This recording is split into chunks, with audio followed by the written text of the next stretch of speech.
Salam olsun şəhidlərimizə. Allah bütün şəhidlərimizə rəhmət eləsin. Şəhid analarımız, bacılarımız, yaxınlarımız. Allah sizə səbir, dözüm versin. Bugün qəhrəman şəhidimiz, Hikmət qardaşımızın, qəhrəman həkimimiz, qəhrəman döyüşçümüzün anım günüdür. Onun xatirəsini, anım günü yad edirik. Ailə üzvləri ilə bir yerdə. Biz də Azərbaycan Respublikasının şəhid ailələri, əlillər və müharibə veteranları İctimai Birliyinin, Mütəxəssis İctimai Birliyinin Cəbrayıl rayon şöbəsi olaraq öz üzvlərimizlə, yaxınlarımızla ziyarətə gəlmişik.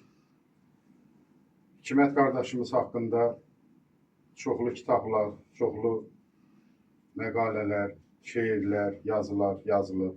Döyüş yoldaşları buradadır. Hikmət qardaşımız həkim olmağına baxmayaraq qəhrəmancasına şəhid olub, qəhrəmancasına döyüşüb. Bu həkimlikdən başqa öz silahına sarılıb, düşmənlərimizin məhvi üçün canından, qanından keçib. Hər il olduğu kimi biz də özümüzə borc bilirik ki, şəhidlərimizi heç vaxt unutmayaq, yaddan çıxartmayaq, hər zaman şəhidlərimizi yad eləyək və şəhidlərin, bugün şəhid anaların, yaxınların, valideynlərin, qardaşlarının umacağı şəhid ailəsinin gedib bir qapısını döymək, ona bir təskinlik vermək. Biz də özümüzə borc bildik. Allah sizə səbir dözüm versin, qənimət müəllim. Allah bütün şəhidlərimizə rəhmət eləsin. Azərbaycan Respublikasının şəhid ailələri, əlillər və müharibə veteranları İctimai Birliyinin hüquqi işlər üzrə şairəmiz, yazıçımız, publisitimiz Dürdana xanım Qaraşova da bugün burada iştirak edir və 4 kitab müəllifi olaraq Cəbrayıl şəhidləri, son kitabı Cəbrayıl şəhidləri haqqında kitabı yazıb ərsiyə gətirib. Vallahi kitabı yazmaq da demək artıqdan olar. Çox çətin məsələdir. Biz onun haqqında Dürdana xanım günlərlə, mən deyərdim aylarla yuxusuz qalmaq, kompüter arxası olsun. İstər oradan-buradan məlumatlar toplamaq. Şəhid var ki, şəhid valideynləri dünyasını dəyişib, ancaq bir məlumat ala bilmirlər. Onun hər bir zəhmətin, əziyyətin Dürdana xanım özü çəkib, əziyyətini çəkib, zəhmətini çəkib, yuxusuz qalsa da şükür nəticəsini verib ki, bütün şəhidlərimiz ora sığıb, ərsiyə gətirib. Sizə də təşəkkür edirik Dürdana xanım, var olun. Bizim şəhidlərimiz canı ilə, qanı ilə, silahı ilə tarix yazdılar. Siz də yenə deyirəm, öz qələminizlə qəhrəman şəhidlərimizi tarixə, yaddaşlarımıza həkk elədiniz, köçüdünüz. Sizə təşəkkür edirik ki, var olasınız. Allah hər birinizdən razı olsun. Buyurun Dürdana xanım. Salamlayıram hər birinizi. Azərbaycanın ilk hərbi həkimi Allah verdili Hikmət Əsədoğlunun işığına toplaşmışıq. Allah ruhunu şad eləsin, məkanı cənnət olsun, məqamı uca olsun. Və mən bu xüsusilə qeyd eləmək istəyirəm ki, Azərbaycanda ilk hərbi həkim olub Hikmət. Yəni bunu bütün gələcək gələn nəsillərə bir məlumat kimi ötürürəm. İnşallah gələcək günlərdə onun haqqında bir kitablar da yazılar. Çünki həqiqətən Azərbaycanda ilk şəhid həkim olubdur. Yəni bunu gələcək gələn nəsil bu məlumat mütləq onlara ötürülməlidir. Ruhu şad olsun, məkanı cənnət olsun, məqamı uca olsun. Bugün biz burada hansı bir şəhidimizdən danışırıqsa, inanırıq ki, Hikmətin ruhu indi buradadır. Mənim belə bir sözüm var kitablarımın birində. Qəhrəman şəhidim, görəsən cənnətdən bizə necə baxırsa. Hikmətin ruhu buradadır. O Hikmət 2 and içmişdi. Bir həkim andı, bir də əyninə hərbi paltar giyinərkən onun and içdiyi and. Ancaq onun sözlərinin birində var ki, deyir ki, mən deməli andımı pozdum, əlimə silah aldım. Mən söz vermişdim ki, mən insanları sağaldacağım, ancaq yəni o andım pozub, mən onu oxuyarkən çox kövrəldim. Yəni o andını pozub, mən söz vermişdim ki, mən insanları sağlayacağım, amma mən andımı bugün pozdum. Yəni döyüş meydanına atıldım, əlimə silah aldım. vətənimizin azadlığı uğrunda öz canını qurban veribdi. Bir əlində tip çantası, bir əlində silah vuruşubdu, döyüşübdü, can qoyubdu. Yəni bu elə bir məlumatlardır ki, mən indi bunu qısa danışıram. Yəni bu gələcək gələn nəsillər bizim Hikmət kimi oğullarımızı tanımalıdır. Onun qəhrəmanlığını bilməlidir. Yəni onun o qədər cəfakeşliyi, bir tərəfdən həkimliyi, bir tərəfdən əlində silah alması, yəni bu özü çox böyük bir qəhrəmanlıqdır. Ruhu şad olsun, məkanı cənnət olsun, məqamıcı olsun, Qənimət müəllim. Bu ailənin başçısı kimi sizlərə baş sağlığı veririk. Mən həmişə deyirəm, şəhidlərimiz ölmürlər. Onun talehinə, onun alnına şəhid olmaq yazılmışmış. Yəni illər uzunu o yaşayacaq, illər uzunu gələcək gələn nəsillər onun haqqında xatirələr danışacaq. Şəhidlərimiz ölmürlər, şəhidlərimiz yaşayırlar. Biz də Azərbaycan Respublikası Şəhid Ailələri, Əlillər və Müharibə Veteranlarının Müdafiəsi İctimai Birliyinin Cəbrayıl rayon şöbəsi olaraq və bunu mən bir kənara qoyuram. Bir insan olaraq, bir el obamız olaraq bugün sizin bax bu ocağınıza gəlmişik. Allah ruhunu şad eləsin və bizim bir Hikmətin haqqında bir fəxri fərmanımız var. Onun igidliyi haqqında. Yəni ki, bax, bu diplom verilir Hikmətin deməli, qəhrəmanlığı üçün, Azərbaycan Respublikasının suverenliyi və ərazi bütövlüyü uğrunda gedən döyüşlərdə xidməti borcunu və həkimlik andını yerinə yetirərkən göstərdiyi misilsiz mərdlik və fədakarlığına görə şəhid baş leytenant hərbi həkim Allahverdi Hikmət oğluna verilir. Ölümündən sonra təqdim olunur. Bunu bir ailə başçısı kimi mən sizə təqdim edirəm. Allah ruhunu şad eləsin, məkanı cənnət olsun, ruhu şad olsun.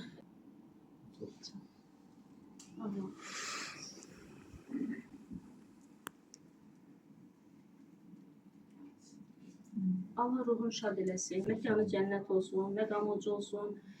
Bacardığımız qədər biz gələcək gələn nəslə bu məlumatları, mən istər məktəblə, istər kitablarımda, şeirlərimdə, məqalələrimdə, yenə bundan sonra da çalışacağım ki, Hikmət haqqında olan o maraqlı məlumatlar var ki, vacib məlumatlar var ki, o gələcək nəsil onu bilməlidir. Mən onu çalışacağım ki, gələcək gələn nəsillərə Hikmətin qəhrəmanlığı haqqında, onun həkimliyi haqqında o məlumatları gələcək gələn nəsillər bilsinlər. Daim o şəhidlərimizin hər birini tanısınlar. O Cəbrayıl şəhidləri kitabında da inanın ki, yəni mən hər dəfə bunu vurğulayıram. Mən elə gəlir ki, bunu vurğulamalıyam da. Çünki orada elə şəhidlərimiz var idi ki, Kifayət xanım, Ayda xanım, o şəhidlər təmiz unudulmuşdu, yaddan çıxmışdı. Yəni mən çox axtarırdım, arayırdım. Eləsinin var ki, ata da köçüb, ana da köçüb, bacı qardaş da, yəni məlumat yox idi. Yəni onların hamısını axtarırmışam, tapmışam. Mənə vacib deyildi ki, əsas odur ki, şəhidimizi üzə çıxartmaq lazım idi ki, o kitabda yəni şəhidlərimizin hər birisi olsun. Bir də mən yenə bunu vurğulayıram. Elə olur ki, sosial şəbəkələrdə, yəni biz varıq. Amma elə valideynlər var ki, onlar sosial şəbəkədə yoxdurlar. Öz övladların, yəni orada paylaşım edə bilmirlər ki, gələcək gələn nəsillər bunları tanısın. Çalışmışam ki, bizim Cəbrayıl rayonunun heç bir şəhidi kənarda qalmasın. Bütün şəhidləri orada artıq var. Yəni onu silsilə kimi çalışacağım ki, onlar çıxartdırılsın. Valla öz hesabımıza çıxartmışıq. Kimlər köməklik eləyibsə, sağ olsunlar, amma əziyyətini özümüz çəkmişik və şəhid ailələrinə də onları təqdim edirik. İnanın ki, rayondan zəhlər gəlir, kitablar istəyirlər. Mənə elə gəlir ki, şəhid ailəsi üçün böyük bir hədiyyədir. Hikmətən, ikinci yolu. Hörmətli analar, bacılar, qardaşlar. Mən Hikmət Allahverdiyevlə Əsədoğlu ilə 1992-ci ilin may ayında Müdafiə Nazirliyinin inzibati binasında 4-cü mərtəbədə görüşmüşəm. Yəni, xoş təsadüf bileyim, yoxsa yəni bizi bu xoş təsadüf nədir? Bizi vətənpərvər olanları bir yerə toplayan, bir yerə bağlayan həmin dövr olub. Və həmin vətənpərvərlik olub. Stalçayda yerləşən 730 nömrəli hərbi hissəyə Hikmətə bir yerdə təyinat almışıq. May ayının 18-i Laçın işğal olunan günü biz Dalçaya'da olan hərbi 730 nömrəli hərbi hissəyə yəni toplaşmışıq. İyun ayında ikimizin də əmrimiz eyni vaxtda verilib. Müdafiə Nazirinin əmri ilə Azərbaycan ordusunda zabit kimi hərbi xidmətə başlamışıq. Sonra Gəncədə yerləşən 366-cı Xocalı soyqırımını törədən 366-cı Alayın hərbi hissənin ehtiyat sursatını, texnikasını Ruslardan biz təhvil almışıq. İyun ayının 26-sından başlayaraq 5-6 gün müddətində o Ruslardan o hərbi hissənin ehtiyat hissəsini, texnikasını əldə edəndən sonra bizim ilk döyüş yolumuz iyul ayının 4-cü günü Tərtər istiqamətindən Ağdərə istiqamətinə aparılan döyüş əməliyyatı oldu. 4 iyul Ağdərə şəhəri düşmən tapdağından azad olunandan sonra Ağdərə şəhəri ilə Ağdamın Papravət kəndi arasında yerləşən Qlobus yüksəkliyində bizim tabur mövqe tutub. Yəni gənclərdən ibarət 73 təvəllüdlü əsgərlər, Azərbaycanın ilk əsgərləri bizə gəlir. Yəni həmin əsgərlərlə birlikdə o Qlobus yüksəkliyində mövqe tutmuşuq. Sonra ilk döyüş yollarımız da Qlobus yüksəkliyindən başlayaraq Kasapet istiqamətindən Çərçəsi Onbaron istiqamətində Kəlbəcər istiqamətinə döyüş əməliyyatlarımız olub. Hükümətlə mən bir yerdə Kasapetin girişində olan 854-cü yüksəkliyə döyüş əməliyyatında rəhbərliyi mən eləmişəm.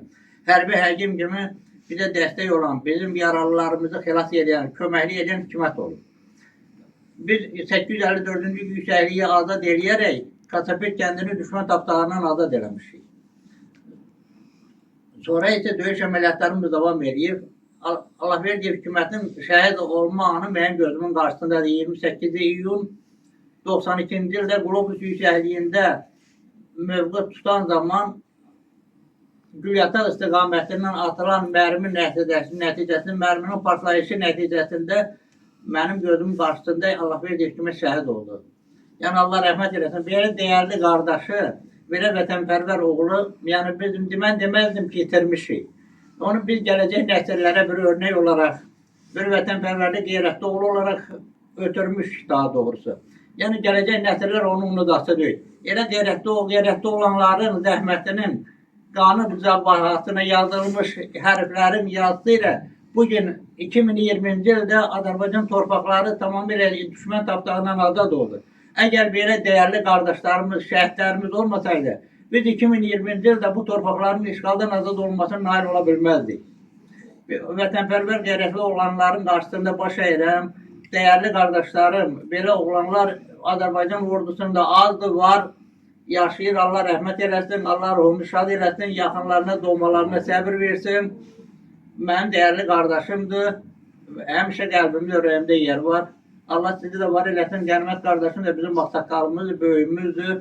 Allah onu da var eləsin, həmişə başımızın üstündən, ailənin üstündən əydi eləməz. Bazılarının adına da sizə ben kifayət bir işgələ desin. Bugün benim için çok, belki de hayatımın dondurucu bir günüdür. 92'de de bu beliydi. Onun neydi, ilk defa ben karşılamışım ki, gördüm avtobüs gelirken de arkasınca da bir skor gelir. Ben de atan birinin kapısının ağzında durmuştum. Gördüm avtobüsten kendimize Hüseyin adında bir məlum vardı. Düştü gitti skor yasarı. Skor yasarı giydiğinde oradan da bir asker düştü. Ne dediyse çöndü bizi gösterdi. Papamgil'in evini gösterdi. Elə bir orada dondum. Ama aklıma gelmedi ki hikmet öler. Hiç bakmadan ölüm yaraştırmazdım. Çünkü o kadar hayat dolu olanıydı o. Yaşamayı o kadar çok sevirdi. O kadar hayat doluydu ki. Bizim Atamgil'in eviyle o kendim merkezinin arasında uzak başı 30 metre yer vardı. Ama benim için o öyle bir ki 3000 kilometre beraber oldu. Ben düşebilmedim. Gafleten gördüm ki büyük bir su da var, kehriz var kendimizin ortasında. Gördüm oradan mamam kızı çıktı, başına yola ay kardeş diye yürüdü skor yasar. Ben de dedim ki onun kardeşlerine, o da ağlıma geldi ki kardeşleri Bakı'da yaşıyor. Görürsen hansına ne oldu? Yeridim bir yerde, gelenler bakır benim yüzüme ağlıyor ama kimden soruşurum nerede, hiç kız cevap vermiyor. Skor ya biraz kalmıştı çatam. Bir kadından soruştum ki ne hadise, ne oldu, kim ölüp de orada yine, skorda kimi getirdiler. Dedi ki bilmirsiniz, haberin yoktu, kardeşin Hikmet. Hemen anda benim hayatımda söndü, zaman da durdu benim için. O an benim için zaman çıldırdı. Ben bir de uyandım, kapımızdayım, hayattayım. Kabağımda bir tabut var. Ama bilmirəm kimindir bu tabut. Hiç kes de yok dedi, anam da yok dedi. Atam rahmet eylesin. Birazdan sonra gördüm bir kadın bana diyor, niye dayanmışsan, niye ağlamırsan sen? Baktım gördüm anam da durup başımın üstünde diyor, niye ağlamırsan sen? Ben yine başa düşmürüm ne demek istiyor. Belki ben o hemen gün öldüm ve dirildim. Belki de hakikaten öldüm ve dirildim. Ben hikmetiyle karşılamak istemedim. O bize söz vermişti ki sentyabrda gelip toylayacağım. Biz onu gözlüyorduk ki sentyabrda geleceği toylayacağım. Mayıs yılın 28'inde geldi. Böyle yok. Şəhidlərimiz ölmürlər, şəhidlərimiz yaşayırlar. Hər birimiz bu dünyadan ölüp gedəcəyik. Vallahi heç yada da Çok düşməyəcəyik. zor oldu, Amma çok var şəhidlərimiz oldu bir ki ömür yada boyu yaşayır. salmışız. Bu bizim için böyle bir dayaktı. İşte Borcumuzdur. anam derdi ki, ne olardı bir adam gelip kapıdan girer derdi ben zor sola. Halım necədir, ne Allah ruhunu derse. şad eləsin. Hiç kesten de maddi kömək olmazdı. Həmişə mənəvi kömək gözləyirdi ki, kimsə gəlsin mənim halımı qəbəsin. Bilim ki, mənim oğlum yaşayır. Yaşadılar ki, yaddan çıxmır. Heç vaxt da yaddan çıxmaz. Həmişə yaşayacaq. Bizim üçün həmişə yaşayacaq. Siz də var olun ki, onu yaşadırsınız. Həmişə Yada bizlər, salmışsınız. həmişə nə Bizim qədər üçün ki, böyük bir yaşayırıq bu Mənəvi həyatda, kömək həmişə eləmək yaşadacağıq. Heç vaxt da yaddan çıxmayacaq. Həmişə gələcək gələn nəsillərdə anacaq. 100 illər də keçsə, 1000 illər də keçsə, şəhidlərimiz heç vaxt unudulmur. Həmişə yaşayırlar onlar. bizim için en acı gündü bugün. Güzel adam, deməli, demişdim mən sözlərimdə. Hikmət mənim həm qardaşımdır, həm də sanki böyük evladımdır. O bizə böyükdür. İnstitutlarda bizdə yaşayırdı. Və biz ondan elə üzvə baxanda biz bilirik nə demək istəyir, mən nə demək istəyirəm. O qədər belə yaxındır. Yəni, bizim ailədə yaşadığı üçün onun qarşısında çay qoyar, mənim həyat başım. Hikmətin adına hörmət edib gəldiyim üçün ilk növbədə sizə təşəkkür edirəm. Hikmət mənim üçün qanun yox. Allah qardaşım, o mənə bacı deyirdi. O qədər musiqimi sevirdi. Aşıq musiqisini o dilində çalırdı, qolum belə elirdi. Bazı gəl oynayaq. Belə kiçik bir evdə qalırdı kiraya. Deyirdim ki, bu Darusqalda nətər oynayaq. Deyirdi ki, ürəyimiz genişdir, bacı bizim ürəyimiz genişdir. O qədər vətən, həqiqətən bu söz gəlişi də elə, o qədər vətənpərvər oğlu idi, həqiqətən elə bir can atırdı ki, müharibəyə geçsin. Bizim onun söhbətimiz oldu axşam, əlbəttə heç yox idi. Dedim ki, sən həkimsən də, sən yəqin kabinetdə oturarsan, hospitalda olarsan da, özü o gözlə müharibədir. Heç bir insan əzizinin istəmir də müharibəyə getməsin. Dedi, bacı, sən nə danışırsan? O dağın başından bura gətirənəcən o əskərlər qan itirmədən ölər. Mən cəbhədə gedəcəm, onları orada şey eləyəcəm. Dedim, ben mənim sənə sözüm yoxdur, qardaş. Sənin yolun Allah açıq eləsin, Allah səni qorusun. Bütün şəhidlərin qarşısında biz baş əyirik. Onlar dünyaya gətirən anaların, dünyasını dəyişənlər Allah rəhmət eləsin. Qalanlara Allah can sağlığı versin. Biz onların qarşısında baş əyirik. Allah bütün şəhidlərimizə rəhmət eləsin. Hikmət heç vaxt biz onu unutmuruq və heç vaxt da unutmayacağıq. Nə qədər ki Allah bizə ömür veribdir. Siz də çox da olun. Ayaqlarınızda sağlıq ki, gəlmişsiniz, yad Siz də elədiniz. sağ olun, var olun ki, onu bir doğma qardaş kimi istəmişsiniz. Doğrudan Həmişə qardaş kimi olmuşuq. O mənə qardaş kimi olub. Mən ona qayın gözüylə baxmamışam. O mənə bacı deyib, mən ona qardaş demişəm. Sağ olun, Allah sizi var eləsin. Çox sağ olun. Hikmət çox vətənpərvər uşaqdır. Deməli, hələ bizim şəhri bayrağımızı rəsmi olaraq söyləməmişlər. Bu bütün kitablarda mən dün axşam onun vərəq verdim, onun arxivini vərəq verdim. Və gördüm ki, orada demək balada bir kağız parçasıdır, şeir yazıb və o üç rəhli bayrağı o çəkibdir. Saratovda oxuyanda dəfələrlə, yəni o 20 yanvar hadisəsində o gəldi, onu aeroportdan şəhərə buraxmadılar. faili forma değil, Ha. onları faili forma Olmaz da. aeroportta saxladılar. O hadisə baş verdi. Hadisədən sonra səhərsi gəldi ki, mən saxladılar filan bizim belə. Orada qayıdan kimi Saratovda o paqonları da oradan söyledi. Bir neçə uşaqla ki orada oxuyurdular başqa fakültələrdə və dedi ki, biz daha oxumaq istəmirik. Sonra bir polkovnik biri çağırıb, gündəliyində də var o. Polkovnik çağırıb ki, sizin hökumətiniz, dövlətiniz elə bir vəziyyətdir ki, bu saat sizə hərbi həkim lazımdır. Sizdə hərbi həkim yoxdur. Ona görə siz oxumalısınız, məcbursunuz oxumağa. Yəni o belə çox vətənpərvərdir. Yəni bütün o yazılarında, nə bilim, danışığında filan. Məsələn o əsgər marşı təzə çıxmışdı, demişdi. Və bu bizim köhnə məhəllədə cavan uşaqları eşəndə yığmışdı. O marşı oxutura məhləni çevirdi. Yəni əslində baxsan o vaxtda biraz başqa cür görkəmli belədirsə və yəni o yazılarında, danışığında, o davranışında bütün hamısı başdan ayağa bu vətənpərvərdir belə. Və biz hər gün danışırdıq onu. O baxmayaraq ki, Ağdərədə idi filan, Gəncəyə gələn kimi oradan mənə bir zəng edirdi ki, buranın gözəl suları var, nəmlədir. Hətta biraz səsi biraz şey eləmişdi, dedim ki, az su iç, çünki soyuq sudur filan, bəs bu adam belə. Və onun bir şəkli də var. O axırıncı şəkildir. Deməli, Gəncədə çəkilib. Deyəsən o ateliyenin də adı Vidadır. Üzündə biraz saqqal var. O şəhid olanda da saqqallıydı. Hə, biraz saqqal var. Yəni pozisiyada, üzr istəyirəm mənim efendim. Mövqedə pozisiyada, yəni Qlobus yüksəliyində bir mövqedə olan vaxtı 26 iyul məlumat günü idi. Mənlə də münasibətim çox yaxşı idi, yaxın münasibətimiz var idi. Yazıb orada gündəliyində də var. Bəli.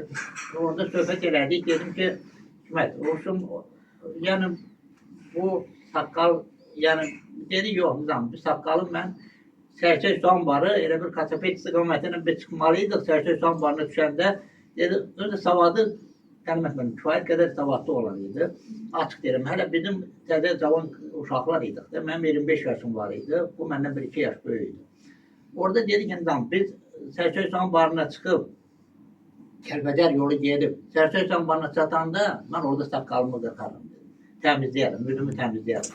Yəni, ancaq şəhid olan müddətdə o mənim yanımda şəhid oldu. Yəni, eyni yerdə idik. Məsələn, şəhid oldu, indi hərənin bir alın yazdığı tarihi var. Belə vətənpərvər qeyrətli oğullar, inanın ki, bizim sıralarımızda çox azdır. Yəni, belə həkimlər adətən qaçıb hospitallarda, müəyyən hərbi stansiyaslarda, orada, burada gizlənən zaman hökumət əlində o tip çantası bizim yaralıları Nerkin Ortaq kəndi var. Ortaq kənddə minya düşmüş adamlar vardı. Hələ münaciəti yox idi. Bizim əskərimiz idi, mülki adamlar idi. Minya özünü çatdırdı, onlara ilk tibbi yardım göstərdi. Onların yəni kəsilməsində, tikərlərinin tikilməsində müstəsna köməklik elədi. Əskər Kasapet əməliyyatında 854-cü yüksəkliyə çıxan zaman bizim Qubalı saldatı əskərimiz var idi. Şərafət adında oğlan idi. Onu yəni neçə 500 metr yəni sürüyərək arkada çıxardı, onu ilk tibbi yardım gecə saat 12'nin yarısı. Yəni tibbi o sancaq maşınında, yəni onu tərtərə çatdırdı, ona ölümdən xilas elədi, köməklik göstərdi.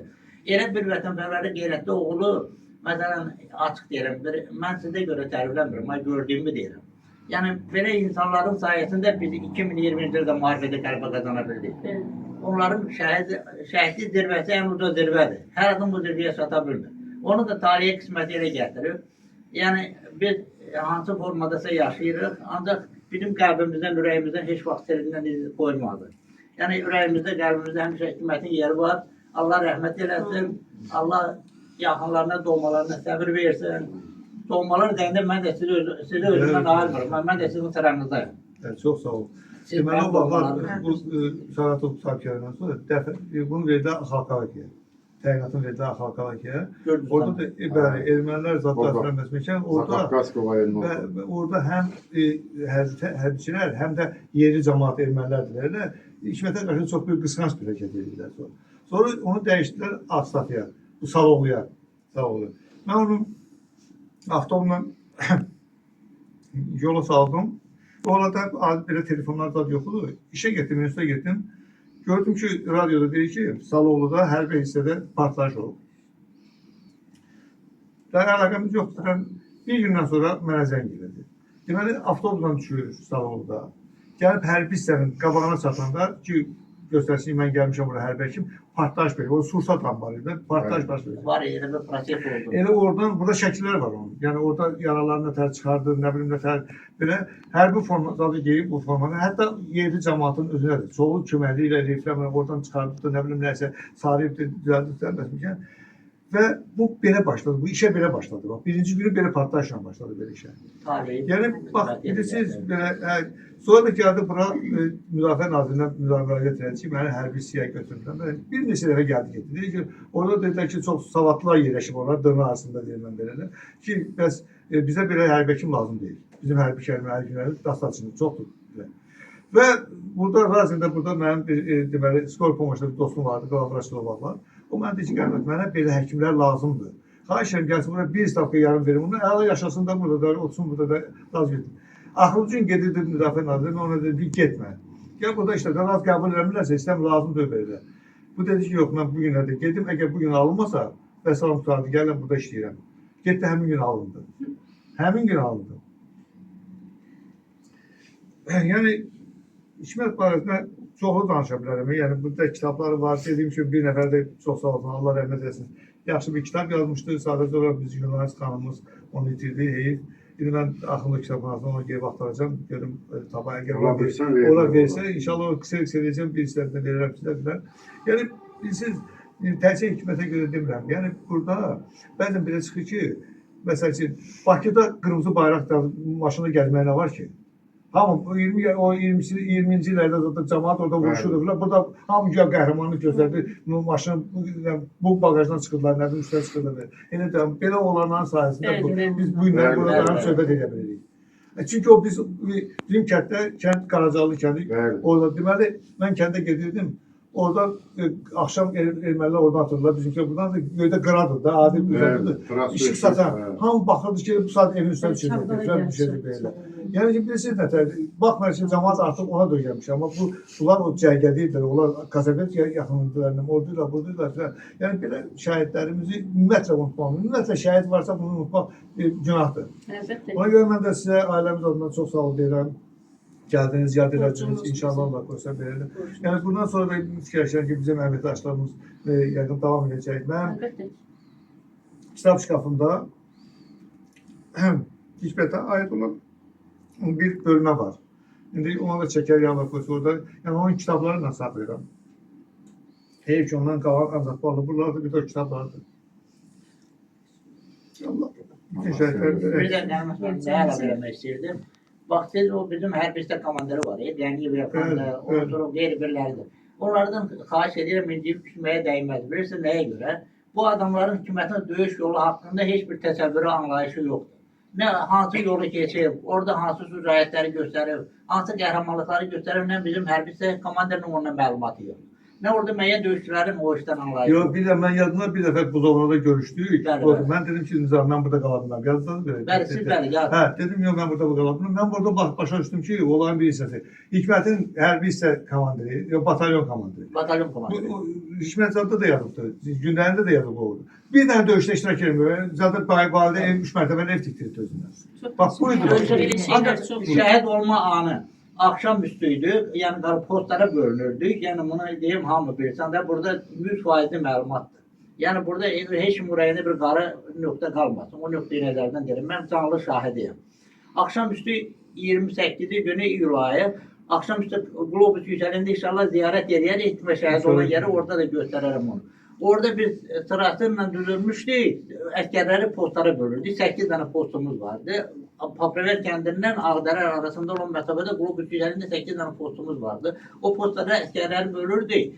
Hükümət də bu rabitəçilərlə həmişə o yəni zarafat eləyirdi, otururdu orada. Rabitəçilərlə o müəyyən kateqoriya insanlar var idi ki, müəyyən qorxaq hissiyyətli insanlar vardı. Müharibə snariyyətdən, ölümdən hamı qorxur.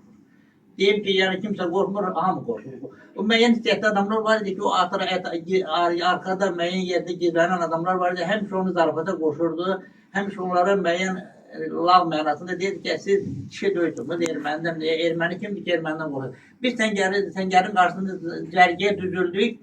Bu moment axşamüstü deyirəm, saat 7-8 arasıdır. Axşamüstü qaranlıq düşənə yaxın. Gülyataq istiqamətindən Minamiyat da arteriya snariyat idi. İndi daha deyə bilmirəm, topdur yoxsa minamiyotdur. Gülyata istiqamətdən bir dənə snariyat düşdü, bizim ştab vardı. Ştabın qabağına tərəf hardasa bizdən bir 100-150 metr qabağa düşəndə bizim də arxa tərəfdə səngərlərimiz vardı, Papravend istiqaməti. Mən də qışqırdım, dedim, bu birinci snariyat oraya düşübsə, ikinci snariyat orada bizi görüblər də, bizi vurmalıdırlar. Qaçın, əsgərlərə qışqırdım, qaçın gizlənin hamımız. Daha mən inanmadım ki, bu qaçıb gizlənməsin. Təsəvvür edin, bizim bir dənə birimiz durmuşdu orada. Orada bu moment minamyotun ya o artilleriya snariyadının mərmisi bunun 5 metreyine düşür. Təsəvvür edin, kimət dayandığı yerin bu qaçıb gizlənə bilmiyor. Səngərə düşə bilmiyor. 5 metreyine düşəndə mən bir də arkaya qaçdım, gördüm, 2-3 nəfər əsgərlərimiz də yaralamışdı, müəyyən qəlbə yaralar almışdılar. Mən gəldim, görəndə gözümə inanmadım, şoka düşdüm. Təsəvvür edin, birinci dəfədir belə vəziyyət gördüm. Artilleriya snariyadının partlayışı nəticəsində bunda yəni insan nə vəziyyətdə olar? O vəziyyətdə dünyasını dəyişmişdi. Axır əsgərlərə qışqırdım, bir dənə bizim skoropomusumuz vardı, sanitar maşınımız. Sanitar maşın gəldi. Maşın gəldi, bir dənə plasmakitka gətirdim. Yəni o əsgər vayinlərin hərbi plasmakitkası var. Onu qoydum. Yəni bunun şəhid cəsədini, o qalan hamısını yığdım palatkanın üstünə, maşına qoydum, tərtərə göndərdim. Orada da, yəni mən polisiyada starş olduğuma görə, o mövqeyi mən starş idim, ona görə buraxıb əsgərləri gələ bilmədim, şəhid dəfnində iştirak edə bilmədim. Həmişə ürəyimdə qaranlıq var idi ki, mən hökumətin dəfnində iştirak edə bilmədim. Ancaq ona baxmayaraq, Allah qismət elədi, bax bu yaxından nail sağ olsun. Biz apardı Qaracarlarda şəhidin qəbrini ziyarət elədik. Hikmətin adını yenə əbədiləşdirmək üçün keçən dəfə də dedim, mən oğlumun adını Hikmət qoydum. Günü bugün də onun adını yaşadır. İnanıram ki, ona layiq, yəni adına layiq evlat kimi gələcək nəsillərdə, yəni onun adını həmişə şərəflə ləyəqət uca tutacaq. Günü bugün də Səbayidə bizim dövlət yanından mühafizə xidmətində 25-ci bölmənin maşın vadanı yanında oranın rəisidir. İnşallah hükümətin adını şərəflə ləyəqət uca tutar. Həmişə belə şəhidlərimiz də biz fəxr eləməliyik, belə dəyərli qardaşlarımız da fəxr eləməliyik. Allah rəhmət eləsin, Allah şükür həmişə yəni var Ağsaqqal ki, böyük ki, mucize eləsin. Sağ olun. Nizam qardaşlar, adını daşıyan Hikmət gedib Qlops yüksəkliyini ziyarət edib. Tanıyır. Bir həftə bundan qabaq gedib. Tanıyır. Danışdım telefonla, yəni mən aktiyəm o. Ora çıxmanı mən məsləhət görmədim. Nəyə görə? O döyüş mövqeyi dəfələrlə, bir neçə dəfə əldən, o milli qəhrəmanımız Vəzir Orucov da həmin yüksəklikdə şəhid olub. O yüksəkliyin əldən ələ keçməsi dəfələrlə. Ələ keçməsində mən ehtiyat elədim ki, bu cavan uşaqdır. İndi bir dənə şəhid qardaşımız var, bir də bu yerdən qalxan gəç nəslin nümayəndəsi gedib bilərəkdən və yaxud da bilməməklikdən həyat formada xəsarət almasın. Tam zəmanətli getsin. Ona görə dedim ki, inşallah qismət olar, yəni yoldaşım gedərik. Və yaxud da anammanın nümayəndələri o ərazidə təmizlik işlərə qoyur. Yox, onu yenə mənim dediyimə məhəl qoymadı, o getdi, çıxdı həmən yüksəkliyə. Şəkili də mənə attı, hansı ərazidə. Ancaq bir 50 metr yerdən məsafəsində həmin o priblizi 99% həmin ərazidir. Bir 50-60 metr fərqinlə gelib çıxıb. Əmsini görməsindən əmsini çox istəyir. İyulun 29-da mən işləyirdim. Gördüm ki, radyoda deyir ki, Ağdərə istiqamətində döyüşdə gedib bir hərbi həkim şəhid oldu.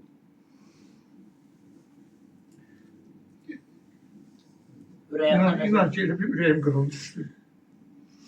Avtomatik insanı hiss edir də o. Gəldim axşam evə, ayda gün bizə gəlmişdi məndən. Oturub bir şey çörək yedik, zəng gəldi bizə. Zəng gəldi, mən götürdüm, el telefonu, cavab vermədi. Bir də zəng gəldi, götürdüm, cavab vermədi. Axırda yoldaşım götürdü. Dedilər ki, bəs Hikmət biraz yaralanıbdır, gətirib rəfərmişmən dedilər. Mən deməli, ürəyim hiss elədi ki, bax, Hikmət adam hiss edir onu avtomatik. Şəhid analar, şəhid bacılar, siz yəqin ki, bizi çox yaxşı başa düşərsiniz. Gülnaz xanım, həm yoldaşı itkin şəhidimizdir, oğlu da şəhidimizdir. Buyurun Gülnaz xanım. Hikmətin bacıları Allah rəhmət eləsin.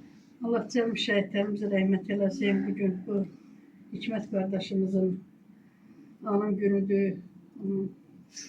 Ona da Allah'tan rəhmət diləyirik. Mekanı cənnət olsun, məqamımız olsun. İradə xanım, şəhid bacısıdır. Buyurun. Aşkım, boşlar var benim kardeşim. Allah rahmet eylesin. Allah rahmet eylesin.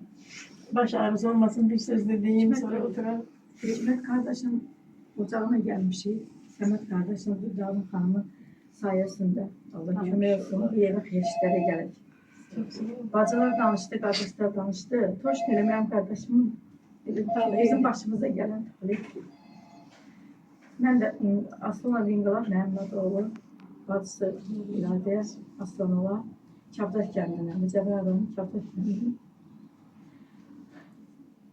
Məskunlaşmışdıq belə qanal. Elə bacı deyən kimi biz də oturmuşduq. Yanvarı qeyd edirdik, yanvarın biri səhər olacaq. 31-in akşamı.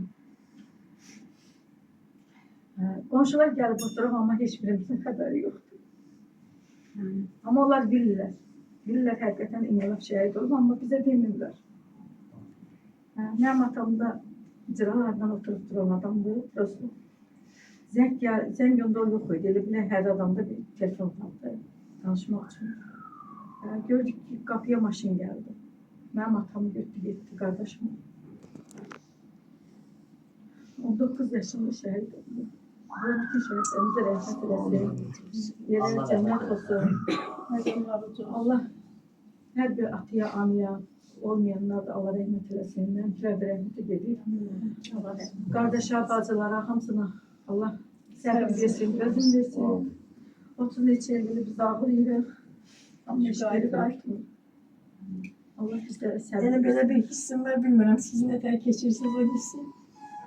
Hikmətin tabutu açılanda anam məcbur edir. Açılsın tabut. Onda məni göndərdilər, öz evimə göndərmişdilər, neysə göndərmişdilər. Balaca uşaq var, deyirlər, get bax, gel. Mən gələndə gördüm, artıq mıxlayırlar, tabutu mıxlayırlar. Mən onu görmədim. O halda görməmişəm. Bacıların baxımını mən görməmişəm. Biz ondan sonra bir il kənddə yaşadıq, ondan sonra köçkün düşdük. Hər gün toran vurub axşamca qapıya çıxanda elə bilirəm ki, məndə o his, indi də hələ də 34 ildə hələ də o hissinlə mən yaşayıram. Elə bilirəm ki, darvazanın arkasında durub yavaşın deyəcək ki, falan, gəlmişəm mən, gəl mənim qabağıma düş, aparım anamın yanına. Birinci bizə gələcək. O məndə neysə ürəyində elə bir yaranır. Düz biz 34 il burada yaşayırıq. Hər axşam mən həyat evində qapıya çıxanda elə bilirəm darvazanın arxasına o səs gəlir mənim qulağıma. Kifayət gəl qapını aç, mən apar anamın yanına. Yəqin ki, mən ölüncəndə o his məndə yaşayacaq, o xatirə məndə yaşayacaqdır. Allah hamıya səbir versin. Məhəmməd Biz də Nəbiyev oldu. Məhəmməd yaxın. Allah rəhmət eləsin. Simasında bütün şəhidlərimiz Allah. mən qəbul eləyə bilmirəm. Ölüm sözüm qəbul eləyə bilmirəm. Bugün üçün xatirə məndə, daha doğrusu bizim ailədə belədir. 92-ci ilin iyulun 28-i. Biz Qənmətin köhnə evində oturmuşuq, çörək yeyirik. Salamatçılıqdır. Elə böyle gəlmişik qonaq. Zəng gəlir telefon. Nasat xanım qaldırır. İki dəfə, üç dəfə. Mən qaldırdım. İki-üç dəfə qaldırıldı. Əks tərəf deyə bilmir ki, nə olur. Sonra təkrar ikinci qaldırması yeni zəng gəldi. Dedim, deyən mən qaldırım. Qaldırdım da Qənmətin ata tərəfdə, mənim anam tərəfindən gördüm bir qadın tanıdığımız şeydir. Müşaran dayımın qızıdır, Bakıda yaşayırlar. Yığıblar nömrəni onlara düşüblər. Ya da birbaşa bura deyə bilmirlər. Ona görə deyirlər, heç olmasa ötürmə formasında. Dedilər ki, bəs şeydir, Hikmət ağır yaralanıbdır. Hamımız yığışın gəlin kəndə. Bizə aydındır ki, nədir? Yəni, sonra da ki, təbii söhbətlərimizi xatırlayırıq hamısını. Neyini böyle? Allah ruhunu Biz şad de eləsin. yakında deyirik ki, vətən sağ olsun. Vətənin oğulları da olmasa vətən sağ olmur da. Qisməti belirmiş. Şad olsun, mekanı cənnət olsun. O çox eşqliydi. Hər mənada, dostluğa da, yoldaşlığa da, iş peşəkarlığına da, cəmiyyət üçün də. Neyinimiyorlar? Hali belə Məhəmməd gətir. müdür istəyirəm, gözəl bir səhəti var idi. Bilirəm də. Əsas da o duman gəl keş bu dağlardan özü də oxuyur. Böyük bacım gilə gedərmiş. Məsələn, dostluğa öz qohumlarımızdandır da, düzdür. O da 55 yaşında Elmer'den da Sənan. Çox möhkəm dostdular. Çox təəssüf ki, o da onu pandemiya apardı. Bu da vətən uğrunda. O elm fədaisi idi, bu da vətən oğluydu. Bir dəfə gedib böyük bacım biz Zeybatanda yaşayırlar. Bizi arkası qapıya sarı mahnını duman gəl get bu dağlardan. O başlayıb oxuyub özü oynayır. İşte ben bacım günde qapı qonşuları girib evə. Bundan xəbəri yox. İndi bacım deyir, işarə edirəm ki evə adam girib deyir. Çöl dedi, o da mənim bacım. Gəl bacı, gəl bir yerdə oynayaq duman gəl get dağlar. Köhnə məhəllədə Gözəl evimizdə oynamalı var. söhbət düşdü, gəlin var. Oturmuşdu, nəsə qonaq çağırmışdılar qonşuluqda. Dedilər ki, hansı rayondan? Bir söhbət çıxdı Cəbrayıldandır. Qadın dedi ki, bəs bizim bir əskər zabit vardı, həkim. O Cəbrayıldandır. Dəndə dedim ki, kimin dedi, adı nə idi? Dedi, Hikmət. Siz təsəvvür edin ki, o şəkli göndərib mənə, orada hansı şəkil çəkdirib, öz yoldaşları ilə Saloğlu'da. Qadın dedi ki, indi təzəlisən onların nəvəsini tapmışam, prosto gedib dərinliyini bilmir, öyrənməmişəm. Qadın dedi ki, paradlı forması bizdədir, amma onu heç kimə verməyəcəyik. Şəkili göndərdi, dedi, şəkili var, göndərəcəyik. Sonra məsələn, Hikmət bizim üçün nə idi də? 64'dür da gelip təvəllüd. 65. Biz nənəmlə Füzuliyə gəlmişik.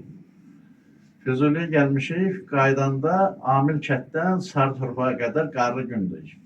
Qaça-qaça gəldim, müştuluqladı ki, dayımın oğlu olub. Qənimət dayımın böyük oğludur. Anam, Allah ölənlərin hamısına rəhmət eləsin. O həmin o bizim kətdə abidə var. O abidədə mənim iki dayım 45'in şəhidləridir. Hə. O həmişə deyirdi ki, anam, Əsədin hələ oğlu yoxdur. Qənimət hələ özünə qardaş hesab edirdi. Yəni o məsələn Hikmət də olanda elə deyirdi ki, bax qardaşımın indi oğlu var. Belə deyim, evimizdə də müəyyən söhbətlər olubdu. Nə cür? Çox maraqlı şeydir. Bu cənnət alması yoxdur. Cənnət almasından yoldaşım belə bir hazırlayıb, qoyub bunlara ki, çay içsinlər. Yəni sənanla ona, Hikmətə. Biraz keçib öz aralarında gülüşüblər. Yoldaşım soruşur ki, nə gülüşürsü? Deyir, mama qızı deyir. Yoldaşıma mama qızı deyirdi, qohumluğumuz var. Deyirdi ki, səndə də səbir var. Hər almanın arxasına bir dənə çöp saçmısan. Deyəndə deyir, yox, belədir. Nə bilməm, o qədər şey var, xatırladıqca neyini? Xatirələr çoxdan da belə dəyərli qardaşlarımızı, yəni itirməmişik, daimi gələcək nəsillərə ötürmüşük. Bir ömür boyu yaşadı. Əbədi yaşardılar da bunlar. Bəli, əbədi yaşayırlar. Bəli. Hərdən görsən, bəzi deyir ki, ya da telefonda da deyir. Deyirəm, qardaş, şəhid, məsələn deyir ki, kimsəsizdir. Dedim, şəhid hamı üçün şəhiddir. Şəhidin kimsəsizliyi yoxdur.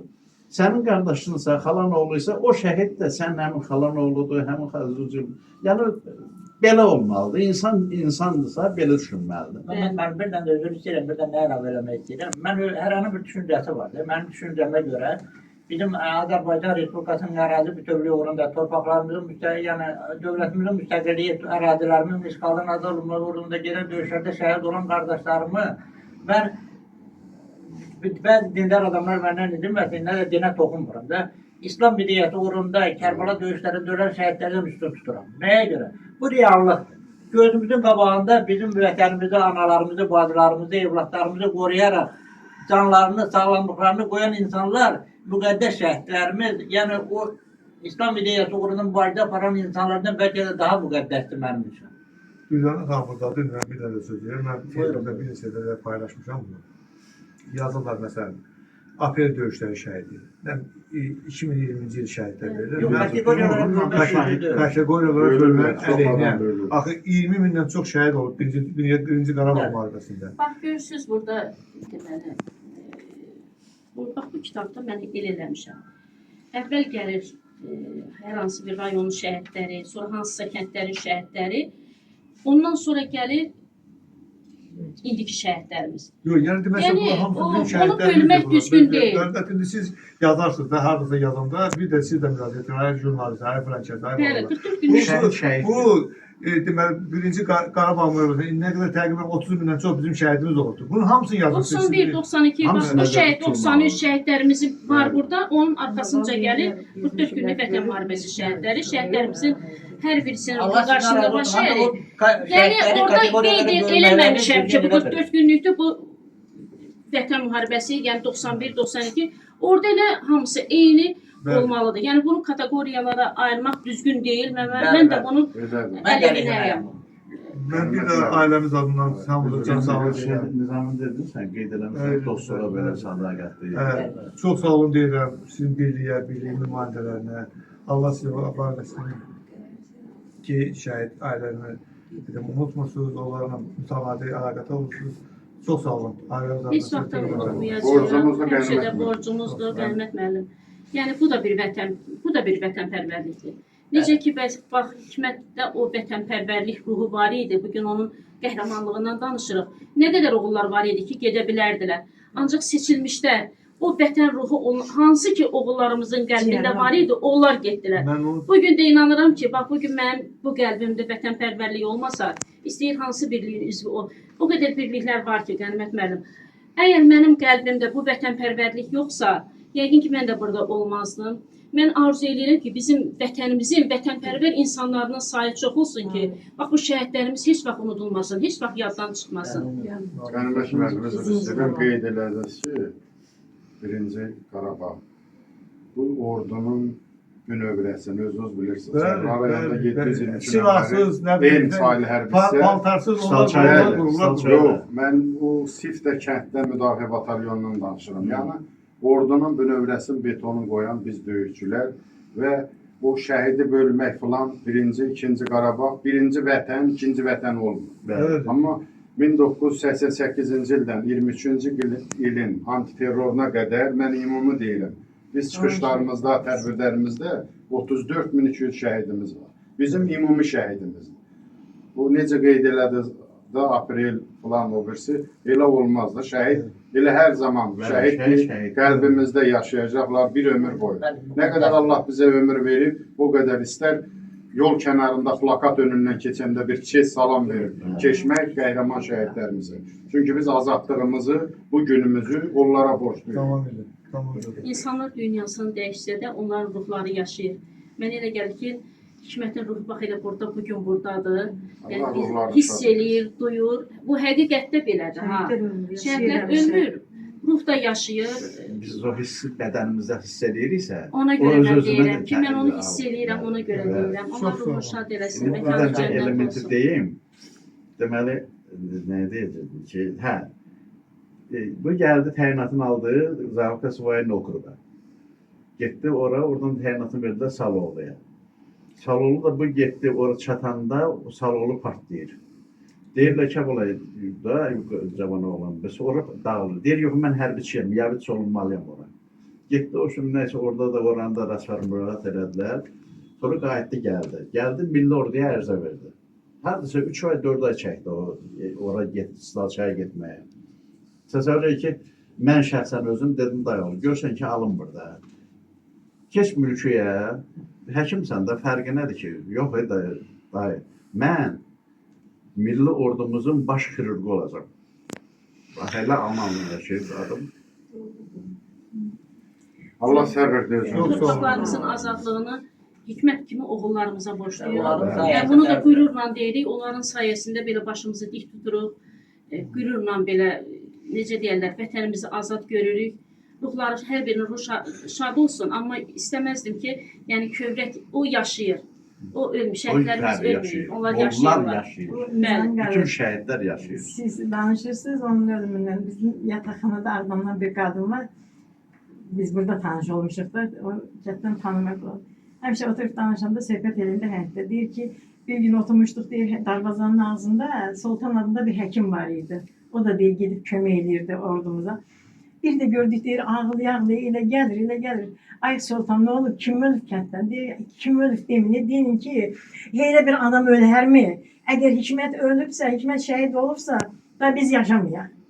Adi adam deyir, yəni kəndin bir həkimiymiş, gedib kömək eləyirmiş orada, cəmaatı çıxardmağa, yaralılar şeylə kömək eləyirmişlər orada.